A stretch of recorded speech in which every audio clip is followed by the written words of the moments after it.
Hi guys, welcome back to my channel. Hope you guys are happy and healthy. So today's topic is articles with phonetic drills. So let's jump into the video. So to learn articles, we should know about vowels. So let's learn vowels with the help of phonetic drill.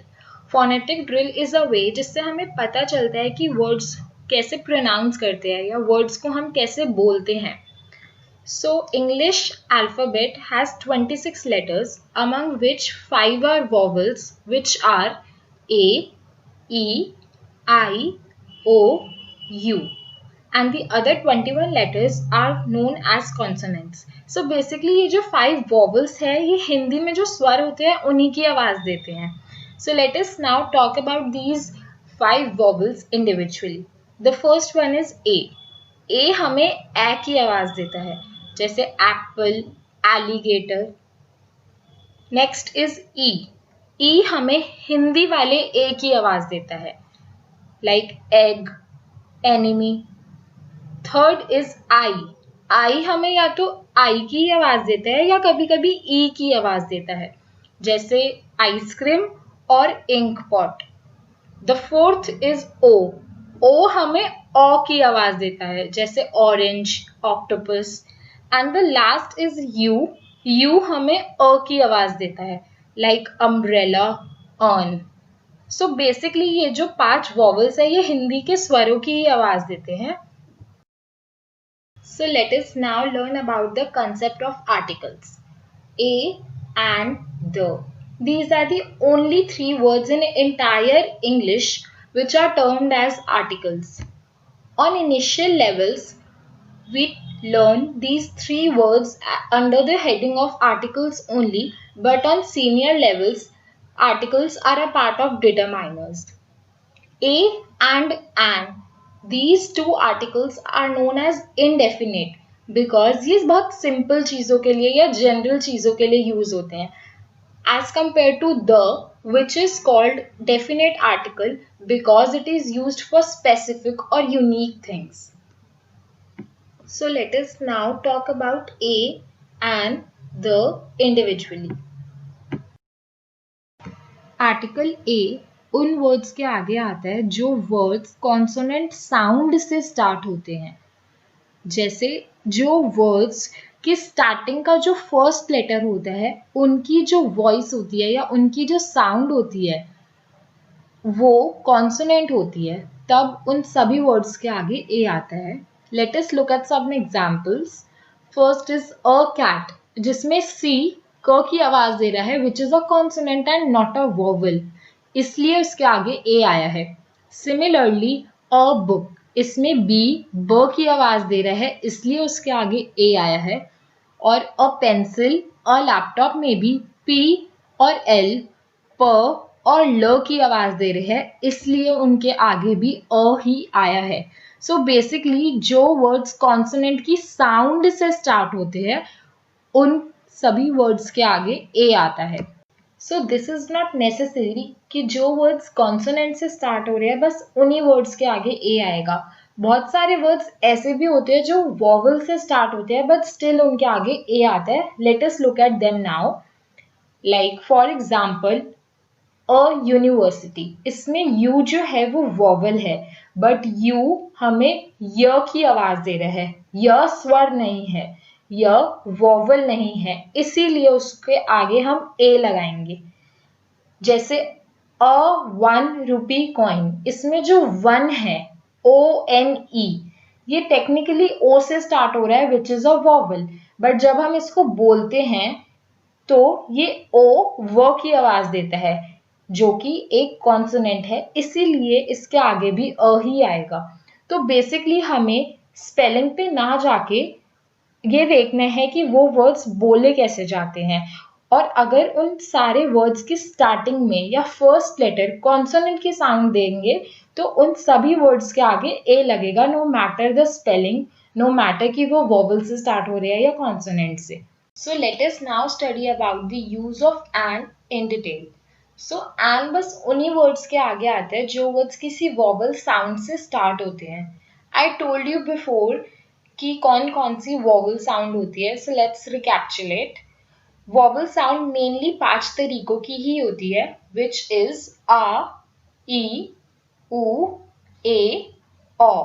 इन्हीं पांचों words या इन्हीं पांचों sound से जो भी words start होंगे उन सभी वर्ड्स के आगे एन आएगा, no matter the spelling, no matter anything.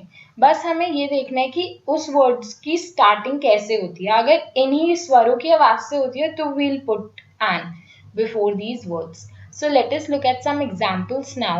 The first example is an ice cube.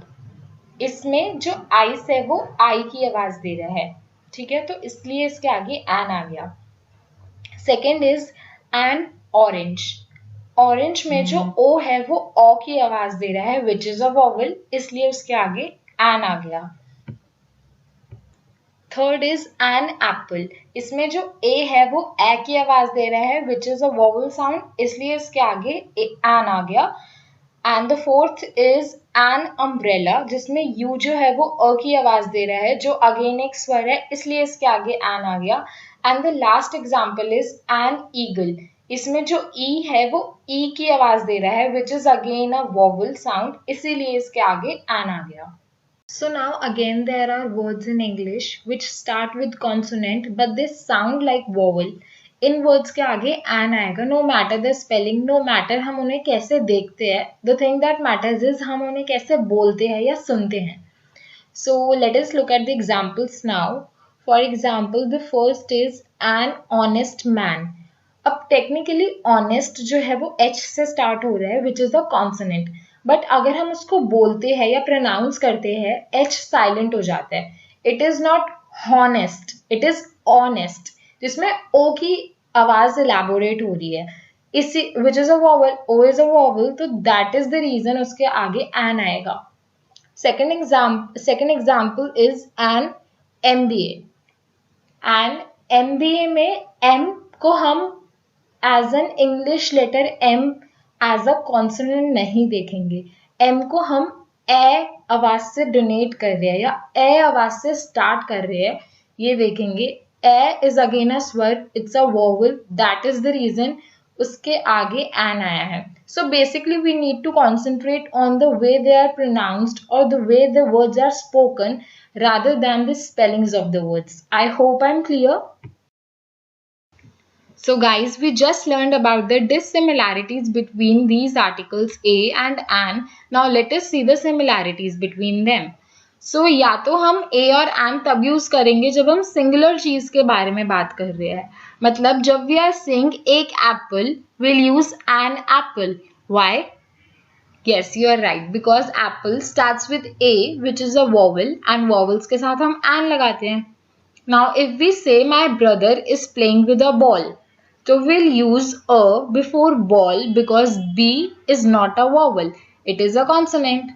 So जब हम किसी एक चीज के बारे में बात करते हैं, मतलब एक एप्पल या एक बॉल, या तो हम a लगाते हैं या an लगाते हैं, depending upon the starting word या starting letter.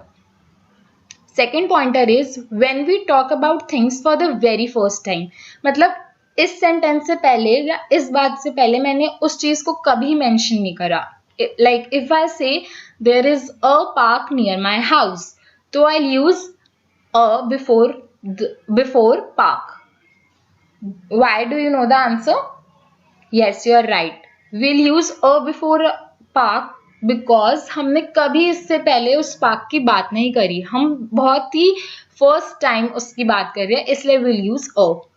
Third pointer is to describe someone, मतलब जब हम किसी के बारे में बताते हैं, किसी उसके नेचर के बारे में या उसकी फिजिकल अपीयरेंस के बारे में, उसके प्रोफेशन के बारे में, तब हम किसी इंसान के बारे में बात करते हैं या उसको डिस्क्राइब करते हैं, तो या तो हम अ लगाते हैं या एन लगाते हैं. लाइक इफ आई से he is an honest man, तो ऑनेस्ट उसकी क्वालिटी है, आई एम डिस्क्राइबिंग हिम, और ऑनेस्ट के आगे यू नो एन आएगा, इसलिए हम ऑनेस्ट के आगे एन लगाएंगे. If I say my best friend is a tall girl, तो हम टॉल के आगे अ लगाएंगे because tall is a describing word. I hope I am clear. So now let us learn about our last article the. ये बहुत elaborative होता है, so please listen and understand carefully, and if you still have any doubt please leave your query in the comment section below. I'll be happy to help you. Yeah, so let's start. ये जो the होता है ये उन nouns के आगे use होता है जो सेकेंड टाइम मेंशन होते हैं. अभी I told you a couple of minutes before जो वर्ड्स फर्स्ट टाइम मेंशन होते हैं उनके आगे या तो वी पुट अ और एन. जब वही वर्ड्स सेकेंड टाइम मेंशन होते हैं will use the. Like I gave you an example, there is a park near my house. The park has swings. अब सेकेंड सेंटेंस में मैं उसी पार्क की बात कर रही हूँ जो मेरे घर के पास है. Plus I have mentioned the park second time in the second sentence, इसलिए उसके आगे द आया है. ठीक है. The next thing is the is used before nouns which are unique. Unique मतलब अलग. द उन नाउन्स के आगे आता है जो बिल्कुल अलग होते हैं, जैसे the sun, the earth, the moon, the Himalayas, the Ganga, the north. कि जो सारे नाउन्स होते हैं ये यूनिक है. एक ही अर्थ है ना, एक ही सन है ना, इसीलिए इन सभी वर्ड्स के आगे द आता है. ठीक है. The third point is used before superlative degree. Now superlative degree is of adjectives, but I'll let you know the basics. Superlative degree एक ऐसी डिग्री होती है जो हमें एक्सट्रीम्स बताती है, मतलब सबसे ज्यादा अच्छा या सबसे ज्यादा बुरा. ठीक है.